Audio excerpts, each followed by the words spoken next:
It's very easy to look at a single measure and think it's always the same over time. But the reality is just looking at CAPE by itself doesn't tell us enough is going to be the difference here. Nick, you have mentioned that even God cannot beat dollar cost averaging. But when the CAPE ratio hitting the roof and the market keep making the all-time highs, investors get those this time is different jitters. How do you help people overcome the fear of buying into an overvalued market like right now? CAPE ratio is a good metric and has been a good metric for a long time, but it's changing. It's evolved a bit. And so it's very easy to look at a single measure and think it's always the same over time.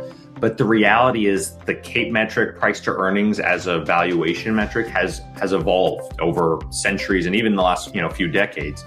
Back in the 1870s, this CAPE ratio was all about railroads in the United States, and that was the entire economy, right? Obviously, things have changed a lot since then, and in the last few decades, what's happened is we have a lot more tech companies, which are far more profitable and have a higher profit margin. So all else equal, we should expect those companies to have a higher multiple, and so we'd expect things to look more, quote, expensive.